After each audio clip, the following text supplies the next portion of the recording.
Prenez soin de vous avec le groupe Vive et votre programme La Santé d'abord. Groupe Vive pour une santé accessible à tous. Bonjour à tous, soyez les bienvenus sur le plateau de La Santé d'abord, l'émission qui préfère prévenir plutôt que guérir. Donner le bain à son bébé, aller le chercher à la crèche, sortir en famille, au cinéma ou au restaurant. Pour des parents atteints d'un handicap, ces situations du quotidien s'avèrent souvent compliquées, mais pas impossibles, à condition de se faire aider et surtout de changer le regard de la société sur ces parents pas tout à fait comme les autres. Et on en parle aujourd'hui sur le plateau de La Santé d'abord.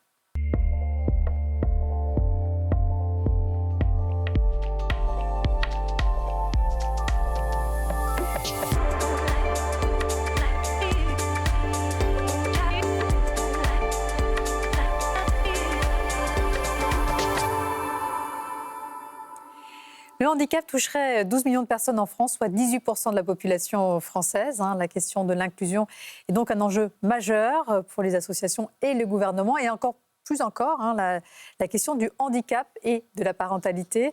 C'est vrai, être parent et handicapé, c'est un défi au quotidien, mais ce n'est pas impossible. Et on va vous le prouver tout au long de cette émission avec mes invités. Clémence Wilde, bonjour. Bonjour. Vous êtes responsable du service enfance-famille chez Mutualité Française de Lorraine. Oui. Merci d'être avec nous. Christophe Basile, bonjour. Bonjour. Directeur d'un établissement médico-social chez Vive 3 Île-de-France. Merci ça. également d'avoir accepté notre invitation. Alors, en tout cas, ce sujet sur le handicap et la parentalité a fait réagir les Français que nous avons rencontrés. Regardez, c'est un reportage de Julie Morini.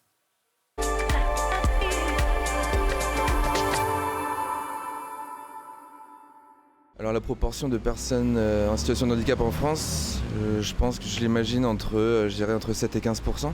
Entre 15 et 20%. Je pense que beaucoup plus que ce qu'on le pense parce qu'il y a les handicaps visibles et non visibles. Donc je pense que ça fait quand même un bon chiffre, je dirais 30-40%. Je pense qu'il est parfaitement légitime pour quiconque de devenir parent.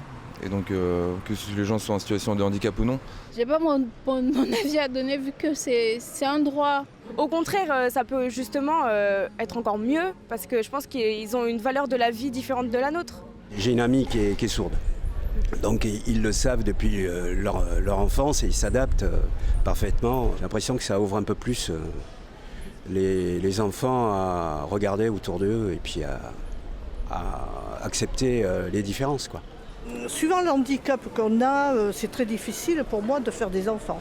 Le cas que j'ai en tête, c'était des handicaps intellectuels et ça pose des problèmes de placement des enfants dans des familles d'accueil et tout ça. Les Jeux paralympiques, ça va permettre justement aux personnes en situation de handicap de se dire je peux faire telle ou telle chose. Donc je pense que pour eux c'est bien parce qu'ils sont plus obligés de se cacher ou il y a peut-être moins de questions un peu indiscrètes. Donc je pense que vraiment ça les a bien aidés. Honnêtement, je pense pas que les Jeux paralympiques vont influencer le quotidien des gens dans la mesure où en fait ce qui impacte le plus leur quotidien, c'est l'aménagement du territoire pour leur déplacement déjà. Bon, on a quand même rencontré des Français intelligents et ouverts d'esprit. Malheureusement, c'est encore une réalité. Beaucoup de parents handicapés doivent affronter le regard des approbateurs de la société. Et il y a quelques mois, j'ai fait la connaissance d'une jeune maman de deux enfants. Elle est en fauteuil roulant depuis l'âge de 18 ans suite à un accident. Et elle lui expliquait ce qui avait été le plus difficile dans son projet de parentalité, c'était tous ces préjugés auxquels elle a dû faire face. Comment peut-elle s'occuper d'un enfant alors qu'elle n'arrive déjà pas à s'occuper d'elle-même? Ou c'est quand même égoïste et inconscient de faire un enfant quand on est en fauteuil roulant. C'est toujours une réalité Oui, c'est hélas toujours une réalité, en sachant que il y a aussi une différence d'appréciation quand le handicap est porté par la mère et quand le handicap est porté par le père. Ah bon?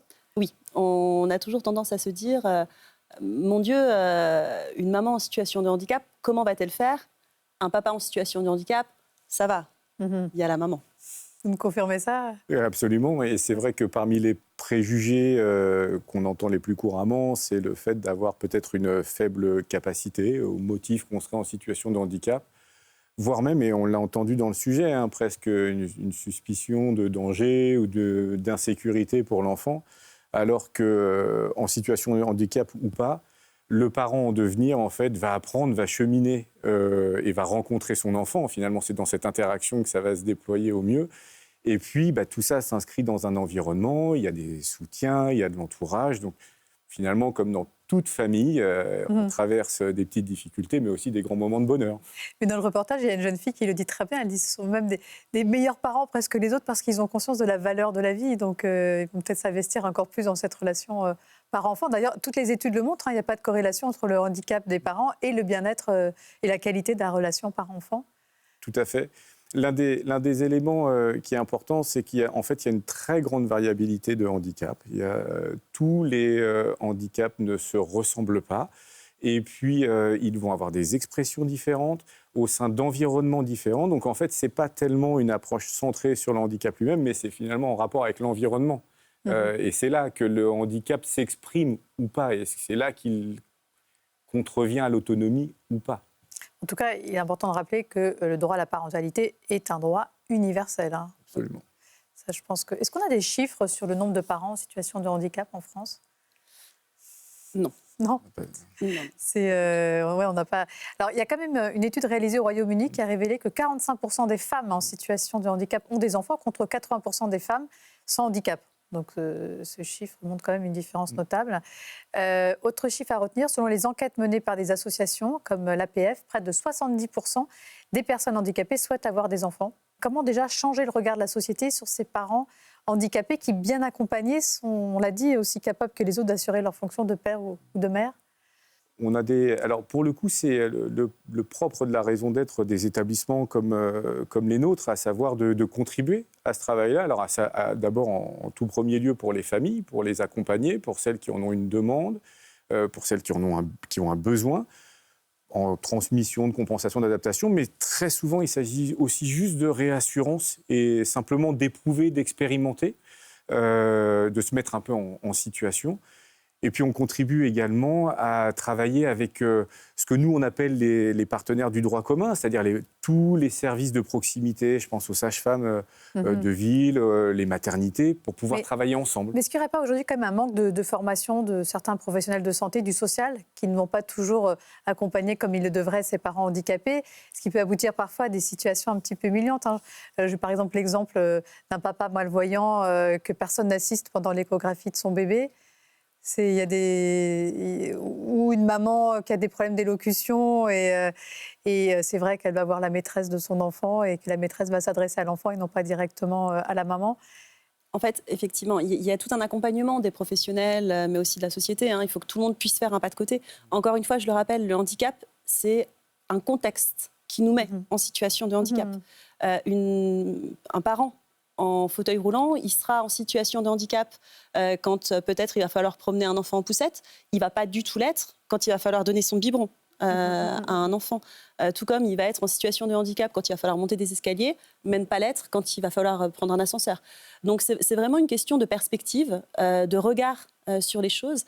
Et clairement, personne n'est jamais prêt à affronter la parentalité. Mais bien sûr, que l'on ait un handicap ou pas. C'est juste qu'effectivement, ça s'anticipe quand on a cette contrainte supplémentaire et ça nécessite d'être bien accompagné aussi. C'est ça, ça nécessite finalement de la part de l'entourage, mais aussi des professionnels de droit commun, comme de droit spécialisé, finalement de faire en sorte que ce qui empêche l'exercice de la parentalité soit levé. Et on peut le lever aujourd'hui, on a les moyens de le faire. Et on peut. Mais l'accès aux soins peut rester encore compliqué, comme par exemple les consultations gynécologiques, encore plus indispensables quand il y a un projet bébé.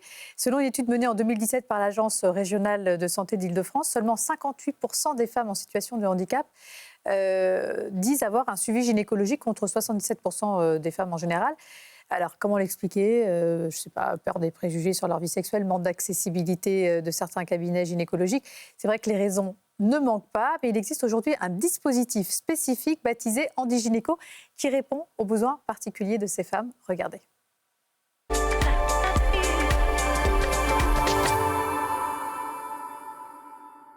Le dispositif Handigynéco, qui est financé par l'Agence régionale de santé d'Île-de-France, est une réponse aux difficultés d'accès aux soins gynécologiques et obstétriques des femmes en situation de handicap. Le constat, c'est que les femmes en situation de handicap, elles ont un moins bon suivi gynécologique que les femmes dites valides et que pour le coup, elles meurent plus de cancer gynécologique. Le fait d'avoir une sage-femme auprès de nos résidentes, c'est vraiment un suivi adapté, moins traumatisant que de se déplacer à l'extérieur. C'est OK pour que je vienne faire la consultation dans votre chambre ? Oui, bien sûr. Mariam va rester avec nous. Je vais te poser des petites questions sur ta santé globale. Oui. Et puis sur ta vie sexuelle et affective aussi, si tu as besoin d'en parler. Ça te va ? Oui. Elles préfèrent aussi être examinées dans leur chambre. Elles peuvent se livrer et on peut les examiner facilement. Elles sont bien et ça les met en confiance. Et moi, je suis à l'aise aussi dans leur chambre. Parfois, techniquement, ça peut être un petit peu plus compliqué. Il faut s'adapter. Ça reste une femme comme une autre qui a son histoire de vie, ses problèmes de santé, ses problèmes de vie affective et sexuelle. C'est important parce qu'on peut très bien voir quelque chose et être ce qu'on appelle asymptomatique. On peut passer à côté de choses graves ou alors des choses qui sont vénales. C'est pour ça que le suivi gynécologique est important pour savoir un peu où on en est. C'est quasiment 100 établissements qui vont pouvoir bénéficier du dispositif Handigynéco dans l'accompagnement des personnes en situation de handicap et plus généralement la promotion de l'accès aux soins pour tous. Voilà, c'est vrai que ce suivi gynéco devrait être un impératif sanitaire pour toutes les femmes sans exception, et encore plus quand il y a un désir d'être parent. Et dans la majorité des cas, si ces femmes en situation de handicap sont bien suivies, elles pourront mener à bien une grossesse sans complications. Hein. Clémence, on est d'accord ? Oui, il suffit d'être effectivement bien accompagné et de pousser la porte, encore une fois, des professionnels de santé. Ne pas hésiter. Ils sont ouverts à tous. À demander d'aide, etc. Et ce sont, je disais, des parents très motivés, investis, parce qu'ils doivent prouver quelque part qu'ils peuvent avoir des enfants qui vont bien et qui seront bien élevés malgré un corps différent, hein, Christophe. C'est-à-dire qu'effectivement, au-delà des préjugés, ce sont des... avant d'être en situation de handicap, finalement, ce sont des futurs parents ou des parents en devenir. D'ailleurs, ça a très bien été dit dans le sujet. Avant d'être des femmes en situation de handicap, ce sont des femmes. Et c'est ça qui compte. Et ça, c'est tout un parcours après qui s'ouvre à eux, avec leurs ressources, avec leurs potentialités, et puis avec les petits ajustements et les accompagnements qui vont être nécessaires, mais c'est tout à fait possible. Alors, un bilan prénatal en amont de la grossesse sera indispensable, en tout cas chez les deux parents. Il s'agira de vérifier que le handicap n'a pas d'impact sur leur fertilité et sur la capacité à avoir des rapports sexuels. En cas de handicap génétique, là encore, il faudra évaluer les risques de transmission, Clémence. Alors, le rôle des professionnels de santé, c'est vraiment d'éclairer les parents, enfin futurs parents en l'occurrence. C'est-à-dire qu'ils vont être là et pourront être accompagnés, le cas échéant, par nos équipes des CAP parents, pour vraiment expliquer au mieux, de façon précise aux parents, pour qu'ils le comprennent dans son intégralité, quel que soit son handicap, je précise, pour qu'ensuite, lui fasse ce choix en toute conscience, en toute connaissance de cause. C'est lui, finalement, qui choisit... qui prend la décision. Qui prend la décision, in fine. effectivement. Est-ce qu'il y a beaucoup de maternités spécialisées dans le suivi des femmes porteuses de handicap ? Alors, il faudra... Pas assez. Pas assez. Il faudra privilégier des maternités de type 3, équipées d'un service de néonatologie, de soins intensifs. On ne sait jamais en fonction de la pathologie. Et puis, il faudra effectivement compter sur les réseaux périnatals des territoires qui sont présents. Et puis, encore une fois, ne pas hésiter à solliciter l'aide des professionnels. Et quels sont les handicaps qui vont nécessiter un suivi plus poussé ?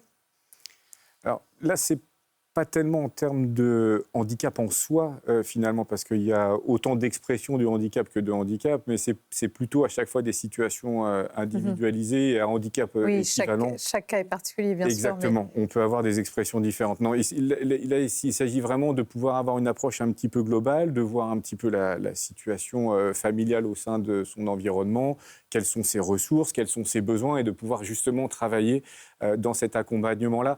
Mais c'est vrai qu'il n'y a pas un handicap en particulier qui met plus la personne en situation de nécessité. Il peut y avoir des combinaisons aussi de handicap, et le handicap peut évoluer aussi au fil du temps, donc s'exprimer différemment avec le développement de l'enfant, par exemple, et des besoins qui peuvent évoluer aussi. Chez les futures mamans qui sont aussi porteuses de prothèses, suite à une amputation, par exemple, ou d'orthèse, pour un membre qui fonctionne mal. Là aussi, les choses peuvent être plus compliquées, j'imagine, en cas de grossesse.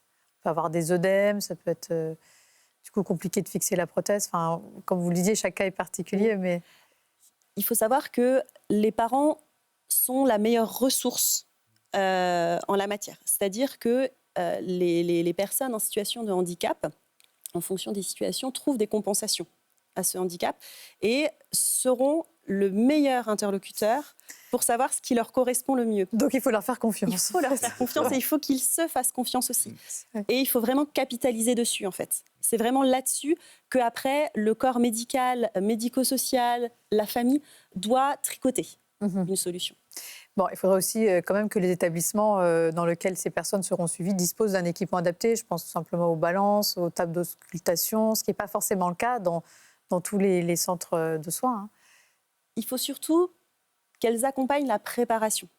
Tout comme chaque parent a une préparation à la naissance, le fait ou pas, a le choix de le faire ou pas, il faut vraiment que les maternités aussi accueillent en visite blanche, finalement, les parents, pour que notamment le parent qui est un handicap puisse, notamment dans les salles d'accouchement, par exemple, entendre les différents instruments qui vont être utilisés, ressentent l'atmosphère, voient aussi en fonction de ce handicap, et surtout que l'équipe puisse accueillir le mode de compensation du parent. Je pense par exemple à des parents malentendants ou malvoyants. Oui. Qu'est-ce qu'on pourrait faire pour améliorer leur suivi? Qu'est-ce qui existe aujourd'hui? Est-ce qu'il y a des consultations en langue des signes? Est-ce qu'on peut faire des échographies en relief? Ça existe tout ça aujourd'hui? C'est répandu? Oui, tout à fait. Ce sont des outils et des approches qui existent. On peut réaliser des préparations à l'accouchement en langue des signes pour les personnes déficientes auditives. Ça permet d'avoir accès à toute cette information-là. On a des supports en relief, des échographies en 3D qui permettent aussi, pour les personnes déficientes visuelles, de se faire un certain nombre de représentations et d'être moins étonnées ou moins surprises par la réalité le jour J, qui est déjà fort émotionnellement. Et on a d'autres préoccupations à ce moment-là.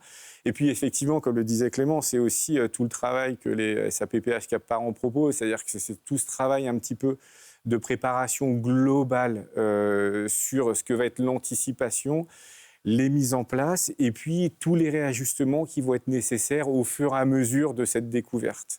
Alors, en dehors du suivi réalisé par les sages-femmes et les gynécos, il y a d'autres professions qui vont intervenir justement pour que la grossesse se déroule au mieux, comme par exemple des ergothérapeutes. Et nous avons rencontré justement Pauline Dornez, elle est ergothérapeute. Nous l'avons suivie chez une maman en situation de handicap. C'est un reportage de Maxime Ray.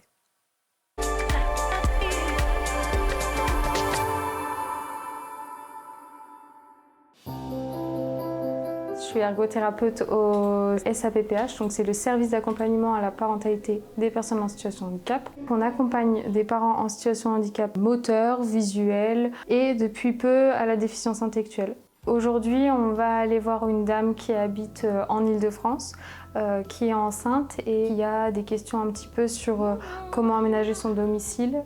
Là, du coup, vos journées, vous arrivez à vous reposer? Oui, ça va. Oui, ça va. Ce que j'ai l'habitude de faire, c'est on prend un peu le rythme actuel des journées. Et puis, vous allez me dire, du coup, qu'est-ce qui est prévu après l'arrivée de bébé. On va accompagner une dame aujourd'hui qui a un périmètre de marche très limité. On fait un petit tour du logement. On aborde un petit peu le matériel, comment elle imagine les choses. On fait aussi des mises en situation en fonction du besoin. Je fais comme si j'étais pas là. C'est moins lourd que quand je l'avais dans les bras. Ouais. Là, je le sens pas en fait. Ouais. On a prévu dans cette pièce berceau, table allongée, armoire. Parfait. Ça vous fait un bon petit espace pour les premiers mois. C'est très adapté. Cette interrogation que j'avais en tête, on y a répondu. Okay. Je me sens soulagée, ça c'est sûr. On est là un peu pour lui permettre de faire les mêmes choses qu'elle faisait avant la grossesse, sans impacter plus le quotidien. Je ne connaissais pas du tout ce métier en fait, auprès des personnes, des futurs parents en situation de handicap. Alors, on lisait Pauline est ergothérapeute au SAPPH. Qu'est-ce que c'est, Christophe, en quelques mots? C'est un service d'accompagnement à la parentalité pour les personnes en situation de handicap, donc qui accompagne de la période préconceptionnelle, donc à partir du moment où il commence à y avoir un désir ou un projet d'enfant, jusqu'à après l'arrivée de bébé et dans les premières années de la vie, jusqu'aux 7 ans de l'enfant, qui accompagne donc les familles, soit en préparation à l'arrivée de l'enfant, Donc on en a parlé, préparation à l'accouchement, tout ce que vient de proposer Pauline en illustration, quels sont les aménagements, les outils. Là, on l'a vu avec du matériel de portage pour trouver le bon système, le plus confortable et que l'outil s'efface au bénéfice de la relation parent-enfant, en fait. C'est ça dont il s'agit.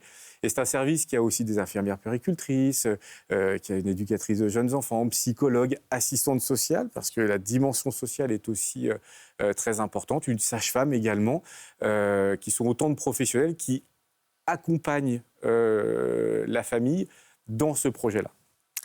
Bon, alors ça y est, bébé est né. Comment faire pour que le retour à la maison se déroule dans les meilleures conditions possibles?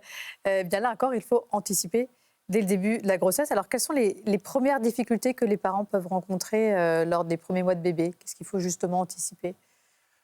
Alors, je dirais que là aussi, en fait, les difficultés que vous rencontrez, les parents, sont les difficultés de tous les parents. En fait, ils vont découvrir leur enfant avec les représentations qu'ils avaient avant, les projets, je vais faire comme ceci, je vais faire comme ça. Et puis, il y a la réalité. Bon, il y a bébé. Ils ont quand même quelques contraintes supplémentaires. Alors, ils ont quelques contraintes, mais ils ont aussi, d'abord, ils ont aussi des outils et des aides. Et surtout, ils ont la connaissance d'eux-mêmes, de leur fonctionnement. Ils sont experts, en fait, de leur propre situation, au-delà même du handicap. Et ils sont en capacité, en fait, de trouver des ressources. Nous, on les aide éventuellement à confirmer, à éprouver, à expérimenter. Et on fait le lien également avec tous les services de proximité de droit commun, parce qu'il s'agit aussi qu'ils puissent avoir accès, comme tout le monde, au centre de protection maternelle et infantile du secteur, aux services hospitaliers du coin, s'il y a besoin. Donc l'idée, c'est vraiment de favoriser cette autonomie, en fait, et en postulant que les parents, comme tout parent, en fait, vont chercher avec les moyens qui sont les leurs et vont trouver les solutions qui leur conviennent. Et au niveau financier, on peut également se faire aider quand on est parent handicapé. Alors justement, vers qui se tourner? Quelles sont les aides qui existent aujourd'hui? Alors, il existe depuis 2021 la PCH parentalité, c'est une prestation de compensation du handicap qui est spécifique à la parentalité pour les parents, qui se traduit en forfait mensuel pour des aides matérielles et humaines. Donc, soit pour effectivement aménager son intérieur avec, comme on l'a vu dans le reportage, l'aide d'une ergothérapeute qui va réaménager une salle de bain, par exemple, ou alors une chambre, un espace effectivement de couchage pour. Mais ça veut dire aussi d'autres petites choses particulières auxquelles on ne pense pas forcément, mais des vêtements à scratch, par exemple, des lits réglables, des poussettes compatibles avec un fauteuil roulant. On n'y pense pas, mais c'est vrai que ça peut engendrer des frais supplémentaires quand même. D'où l'importance aussi vraiment d'anticiper tout ça en amont. Pour que ça ne rajoute pas un stress supplémentaire une fois que l'enfant est là, parce qu'effectivement, il y aura des adaptations. Je parlais en début d'une promenade en poussette. Elle n'est pas évidente pour n'importe quel parent quand on a un fauteuil roulant. Effectivement, il faut trouver une petite astuce pour... Mais aujourd'hui, on peut trouver du matériel adapté. On peut trouver du matériel adapté, on peut trouver une alternative aussi à du matériel standard. Peut-être qu'on va privilégier un porte-bébé. Plutôt qu'une poussette ou voilà. Donc tout l'intérêt d'avoir en tête les capacités, les compétences, les ressources basées sur le parent d'abord, puis les outils d'une ergothérapeute par exemple qui va venir compléter très voilà tout ça. Plus une assistante sociale aussi qui peut vous aider à trouver les moyens financiers. Exactement. Extrêmement important pour également. Être aidé. Oui, absolument. Pour avoir une approche la plus globale en fait possible pour soutenir cette parentalité dans la mesure des besoins, bien sûr, qu'on peut observer. Oui, pardon. Non, je voulais aussi préciser que les établissements de droit commun comme les crèches, les lieux d'accueil parents-enfants sont ouverts à tous. Le droit au répit est très utile pour tout parent. Voilà. Donc je tiens à le rappeler. On est bien d'accord. Il faut vraiment pousser les portes de ces établissements. Il ne faut pas hésiter, on est bien d'accord. Alors, vers 3 ans, c'est vrai que les enfants deviennent plus conscients des différences de leurs parents. Comment bien gérer ces situations pour que l'enfant ne souffre pas du regard des autres?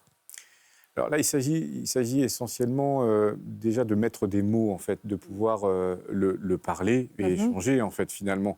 Parce que handicap, on s'aperçoit que finalement, c'est une des dimensions de la parentalité et de la famille.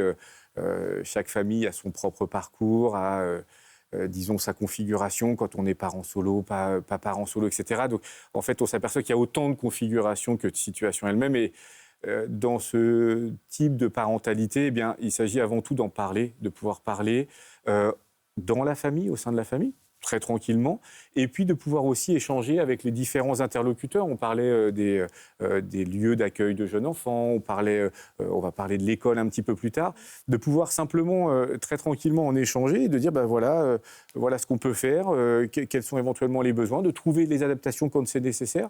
Et puis, si ça ne l'est pas, ça ne l'est pas. Et puis, comme chacune des familles, on va trouver ces petites solutions. Et puis, on va tous traverser des petits écueils aussi à un moment ou à un autre. Mais ça, c'est le propre de la parentalité. De l'apprentissage. Absolument, et de cette découverte. De la parentalité, de cette découverte. Mais en tout cas, j'étais ravie d'explorer avec vous ce sujet qui, je trouve, est très peu abordé dans notre société.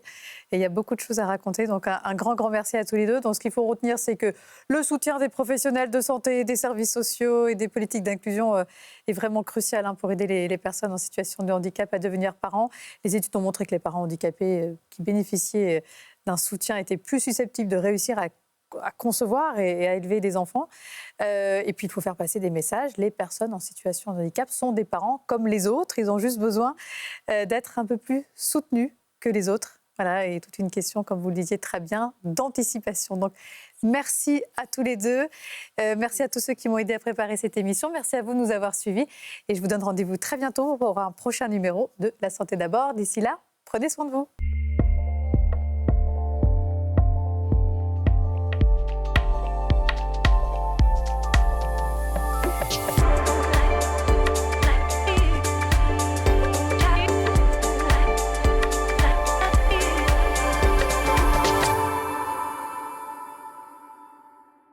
Le groupe Vive vous a présenté La Santé d'abord, le programme qui prend soin de vous.